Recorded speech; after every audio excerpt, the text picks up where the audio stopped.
जय श्री कृष्ण। तृतीय स्कंद 16वां अध्याय। जय विजय का बैकुंठ से पतन। श्री ब्रह्मा जी ने कहा, देवगण, जब योगनिष्ठ सनकादि मुनियों ने इस प्रकार स्तुति की, तब बैकुंठ निवास श्री हरि ने उनकी प्रशंसा करते हुए यह कहा। श्री भगवान ने कहा, मुनिगण, ये जय विजय मेरे पार्षद हैं। इन्होंने मेरी कुछ भी परवाह न करके आपका बहुत बड़ा अपराध किया है। आप लोग भी मेरे अनुगत भक्त हैं, अतः इस प्रकार मेरी ही अवज्ञा करने के कारण आपने इन्हें जो दंड दिया है वह मुझे भी अभिमत है। ब्राह्मण मेरे परम आराध्य है। मेरे अनुचरों के द्वारा आप लोगों का जो तिरस्कार हुआ है उसे मैं अपना ही किया हुआ मानता हूँ। इसलिए मैं आप लोगों से प्रसन्नता की भिक्षा मांगता हूँ। सेवकों के अपराध करने पर संसार उनके स्वामी का ही नाम लेता है। वह अपयश उसकी कीर्ति को इस प्रकार दूषित कर देता है जैसे त्वचा को चर्म रोग। मेरी निर्मल सुयश सुधा में गोता लगाने से चांडाल पर्यंत सारा जगत तुरंत पवित्र हो जाता है। इसलिए मैं विकुंठ कहलाता हूँ। किंतु यह पवित्र कीर्ति मुझे आप लोगों से ही प्राप्त हुई है। इसलिए जो कोई आपके विरुद्ध आचरण करेगा वह मेरी भुजा ही क्यों न हो, मैं उसे तुरंत काट डालूंगा।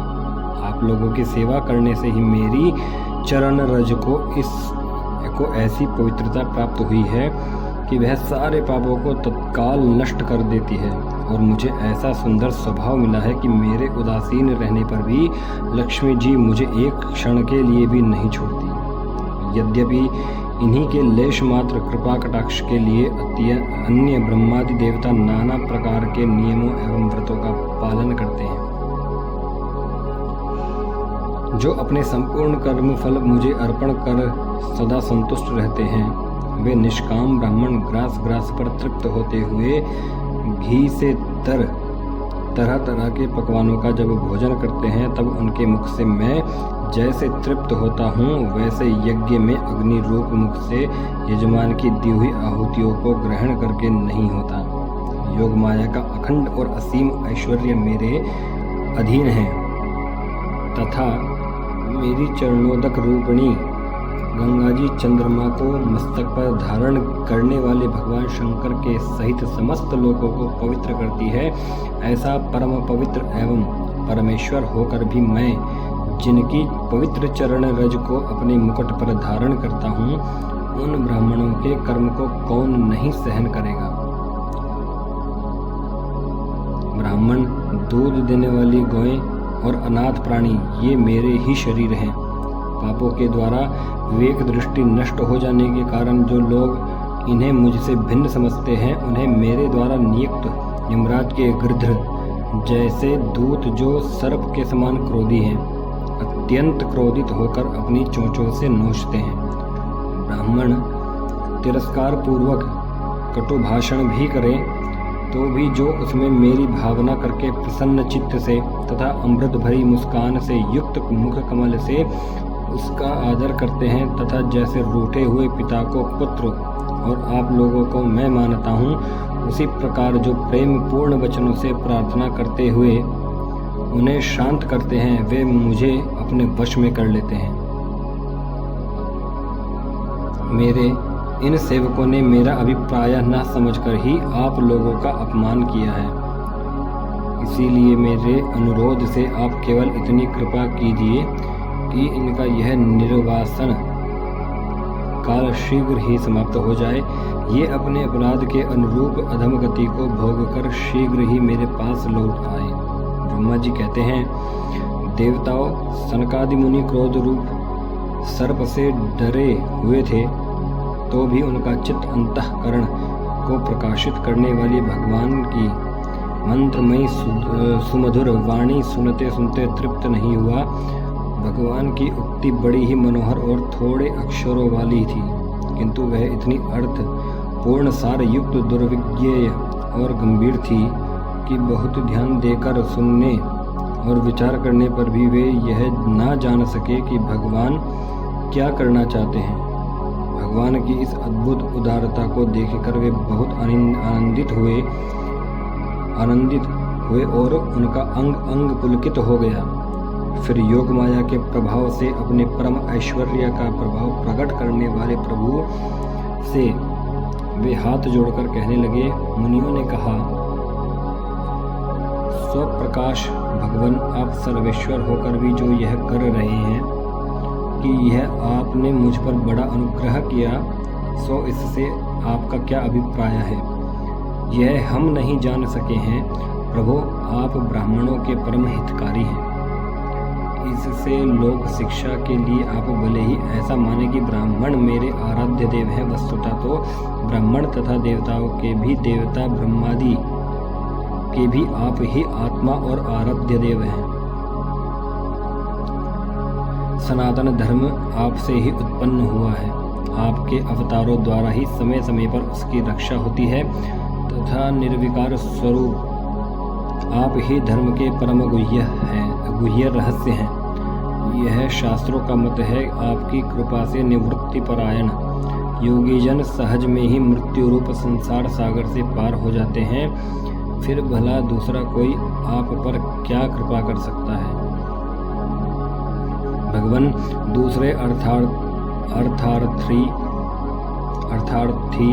जन जिनकी चरण रज को सर्वदा अपने मस्तक पर धारण करते हैं, वे लक्ष्मी जी निरंतर आपकी सेवा में लगी रहती हैं। तो ऐसा जान पड़ता है कि भाग्यवान भक्तजन आपके चरणों पर जो नूतन तुलसी की मालाएं अर्पण करते हैं, उन पर गुंजार करते हुए भौरों के समान वे भी आपके पाद पद्मों को ही अपना निवास स्थान बनाना चाहती हैं, किंतु अपने परम चरित्रों से निरंतर सेवा में तत्पर रहने वाली उन लक्ष्मी जी का भी आप विशेष आदर नहीं करते। आप तो अपने भक्तों से ही विशेष प्रेम रखते हैं। आप स्वयं ही संपूर्ण भजनीय गुणों के आश्रय हैं। क्या जहाँ तहाँ विचरते हुए ब्राह्मणों के चरणों में लगने से पवित्र हुई मार्ग की धूली और श्रीवस्त्र का चिन्ह आपको पवित्र कर सकते हैं? क्या इनसे आपकी शोभा बढ़ सकती है? भगवान, आप साक्षात धर्म स्वरूप हैं। आप सत्यादि तीनों युगों में प्रत्यक्ष रूप से विद्यमान रहते हैं तथा ब्राह्मण और देवताओं के लिए तप, शौच और दया अपने इन तीन चरणों से इस चराचर जगत की रक्षा करते हैं। अब आप अपनी शुद्ध सत्वमयी वरदायिनी मूर्ति से हमारे धर्म विरोधी रजोगुण तमोगुण को दूर कर दीजिए। देव, यह ब्राह्मण कुल आपके द्वारा अवश्य रक्षणीय है। यदि साक्षात धर्म रूप होकर भी आप सुमधुर वाणी और पूजन आदि के द्वारा इस उत्तम कुल की रक्षा ना करें, तो आपका निश्चित किया हुआ कल्याण मार्ग ही नष्ट हो जाए, क्योंकि लोक तो श्रेष्ठ पुरुषों के आचरण को ही प्रमाण रूप से ग्रहण करता है। प्रभु, आप सत्वगुण की खान हैं और सभी जीवों का कल्याण करने के लिए उत्सुक हैं। इसी से आप अपने शक्ति रूप राजा आदि के द्वारा धर्म के शत्रुओं का संहार करते हैं, क्योंकि वेद मार्ग का उच्छेद आपको अभिष्ट नहीं है। आप त्रिलोकीनाथ और जगत प्रतिपालक होकर भी ब्राह्मणों के प्रति इतने नम्र रहते हैं, इससे आपके तेज की कोई हानि नहीं होती। यह तो आपकी लीला मात्र है। सर्वेश्वर, इन द्वारपालों को आप जैसा उचित समझे वैसा दंड दे अथवा पुरस्कार रूप में इनकी वृत्ति बढ़ा दे। हम निष्कपट भाव से सब प्रकार आपसे सहमत हैं, अथवा हमने आपके इस निरपराध अनुचरों को शाप दिया है, इसके लिए हमी को उचित दंड दें। हमें वह भी सहर्ष स्वीकार है। श्री भगवान ने कहा, मुनिगण, आपने इन्हें जो शाप दिया है, सच जानिए वह मेरी ही प्रेरणा से हुआ है। अब ये शीघ्र ही दैत्य योनि को प्राप्त होंगे और वहाँ क्रोधावेश से बढ़ी हुई एकाग्रता के कारण सुदृढ़ योग संपन्न होकर भी फिर जल्दी ही मेरे पास लौट आएंगे।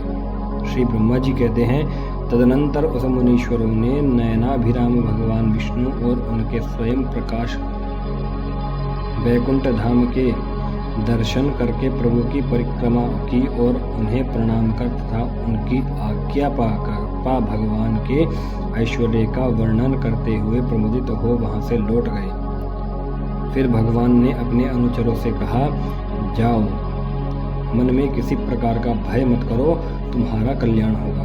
मैं सब कुछ करने में समर्थ होकर भी ब्रह्म तेज को मिटाना नहीं चाहता, क्योंकि ऐसा ही मुझे अभिमत भी है। एक बार जब मैं योग निद्रा में स्थित हो गया था, तब तुमने द्वार में प्रवेश करती हुई लक्ष्मी जी को रोका था। उस समय उन्होंने क्रुद्ध होकर पहले ही तुम्हें यह श्राप दे दिया था। अब दैत्य योनि में मेरे प्रति क्रोधाकार वृत्ति रहने से तुम्हें जो एकाग्रता होगी, उससे तुम इस विप्र तिरस्कार जनित पाप से मुक्त हो जाओगे और फिर थोड़े ही समय में मेरे पास लौट आओगे। द्वारपालों को इस प्रकार आज्ञा दे भगवान ने विमानों की श्रेणियों से सुसज्जित अपने सर्वाधिक श्री संपन्न धाम में प्रवेश किया। वे देवश्रेष्ठ जय विजय तो ब्रह्म शाप के कारण उस अलंघनीय भगवत धाम में ही श्रीहीन हो गए तथा उनका सारा गर्व गलित हो गया।